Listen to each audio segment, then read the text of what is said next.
So gagawa tayo ngayon ng apple tart kasi darating yung alaga ko.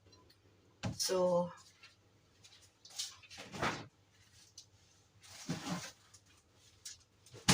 ito yung dough na gagamitin ko. Yan. Saka meron ako ditong mga mansanas. Tapos meron akong cream. Tapos meron pa akong itlog dito. Ayan, kasama ito. So, pakita ko sa inyo guys kung paano ko gagawin ang apple tart plus. Ito na guys, na anuhan ko na linisan ko na yung mga apple ko. Ayan, ito ang ginamit ko para pagtanggal sa gitna. Ayan, yung buto niya. Ngayon, slice natin to ng maliit, manipis na manipis para ipakita ko sa inyo kung paano ko siya ilalagay mamaya sa baking pan. Ganyan lang siya ka nipis, talagang manipis talaga para maluto siya. Sige guys, tapusin ko lang ito at ipakita ko sa inyo kung paano. Alam nyo guys, favorite ito ng alaga ko. Ito ang pinaka-favorite niya. Kaya, pag umuwi yun dito, kasi nag-aaral siya sa Canada, bago yan darating, magre-request yan sa akin at gagawan ko raw siya ng apple tart plus. Kaya tinawag yan na plus guys, kasi mamaya malalaman nyo kung bakit tinawag siya na apple tart plus. So, ito na. Malapit ko ng siguro mabuo yung ilalagay ko sa dough. Makikita nyo yung dough ko. Tinago ko muna doon sa ref kasi magme-melt pagka ilabas ko. So, tinago ko lang muna siya para malamig. Tapusin ko lang muna ito. Baka kasi mangingitim ito pag hindi ko agad slice ng manipis.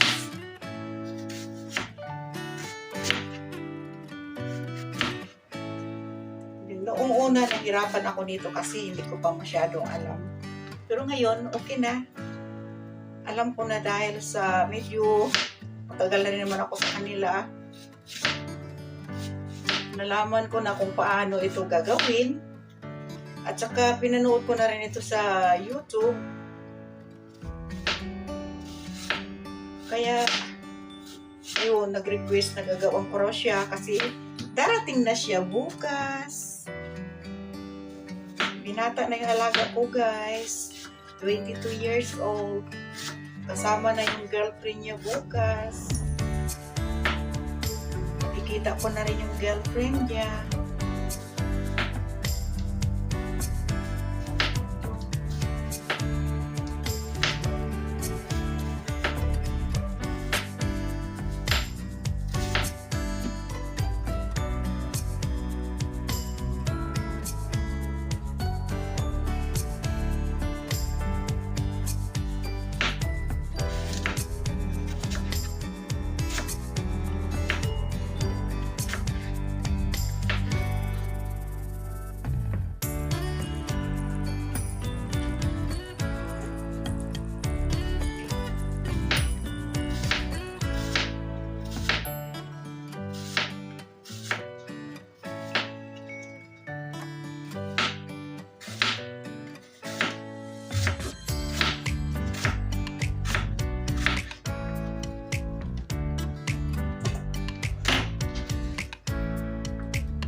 So ito guys, yung dough, ready-made na ito kasi masilan itong klase na dough. So ito, ilalagay ko na siya dito. Lagay ko na siya dyan.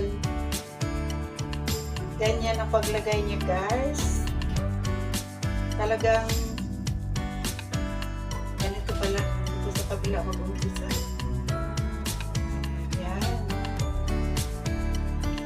siya, guys.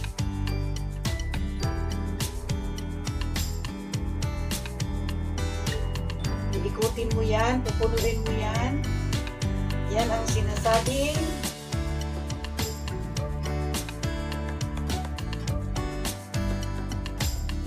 apple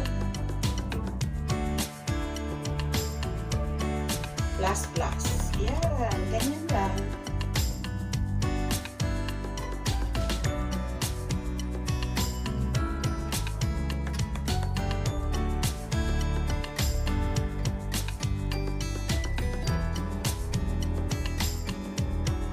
Kasi na siguro tong apple na ginawa ko. Yan.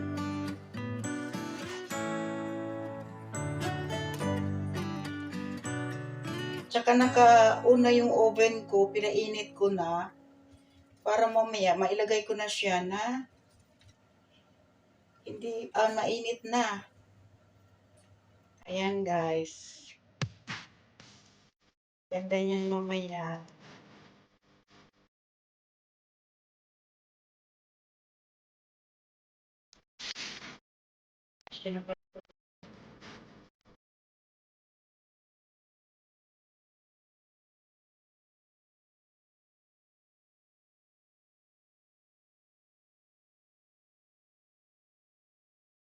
Hindi niya alam na gumawa ako. Kaya susurprise yun kasi bukas, Sunday, wala ako. Bukas ang dating nila. O mayroon siyang pangis na pagdating niya. Tsaka kasama niya yung mami niya, tsaka yung girlfriend niya. Yan. Guys, tignan nyo. Tapos, ito, dito yan. Kukuha ako ng isang bagay.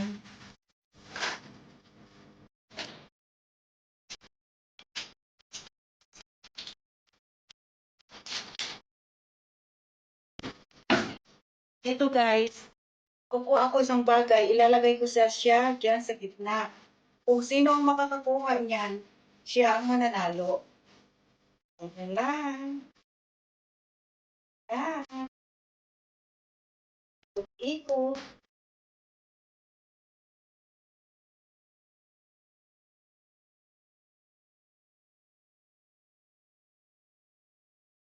Ang madami yata yung slice ko. So, pipiliin ko lang yung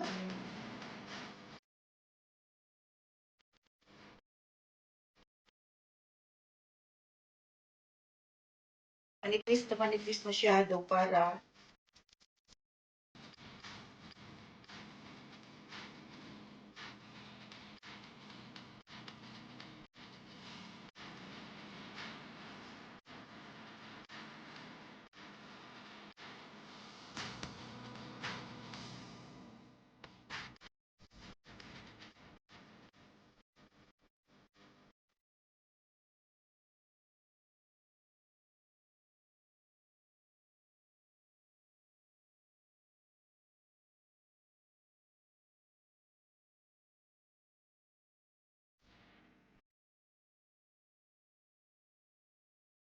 kakatuwa ito.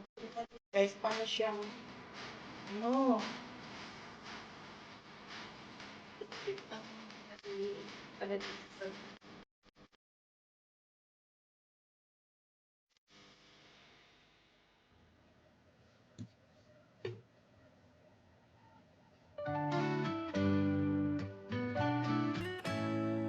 Ayan na guys.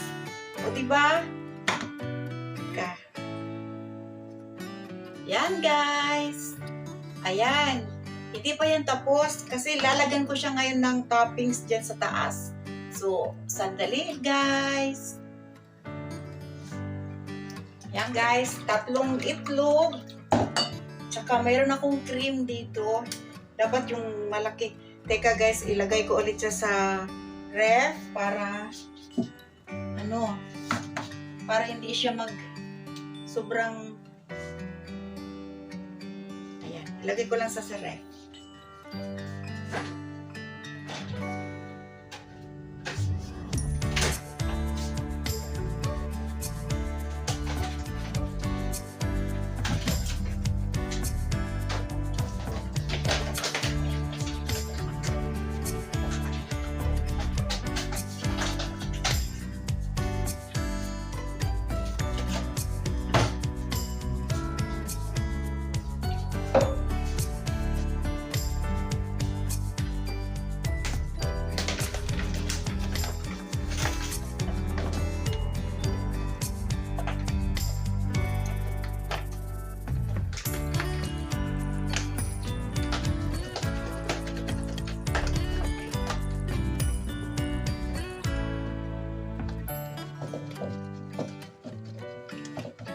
Lalagyan ko siya ng 100 grams na asukal para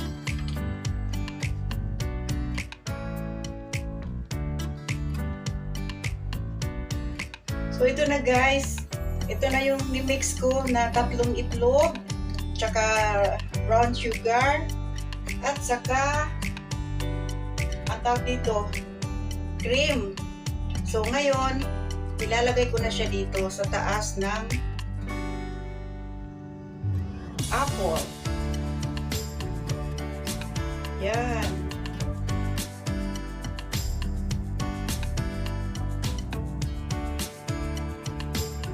Oh, sarap.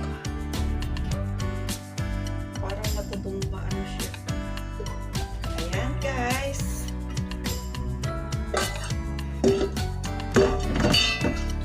Ayan na siya, guys. Yan. Ngayon, titignan ko kung meron ako ditong cinnamon. May cinnamon kaya ako dito. Hindi ko alam kung wala na akong cinnamon. Hindi ko alam kung ano ito. Ay, ito.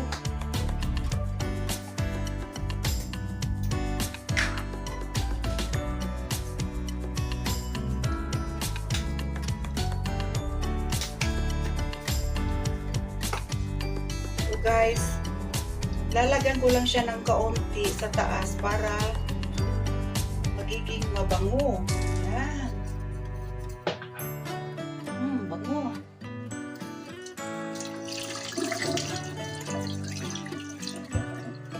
Ngayon, ilalagay ko na siya sa oven.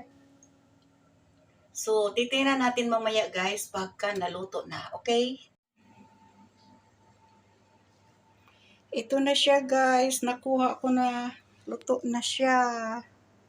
Ayan.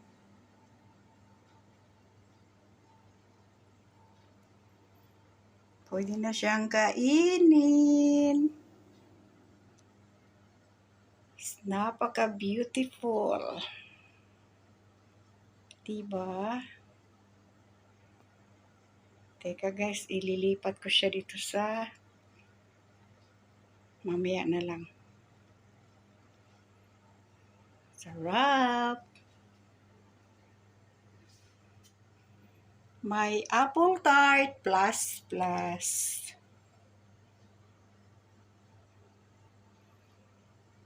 Ilipat ko siya dyan sa kabila. Ayan, nalipat ko na siya. Ayan, ready na siya.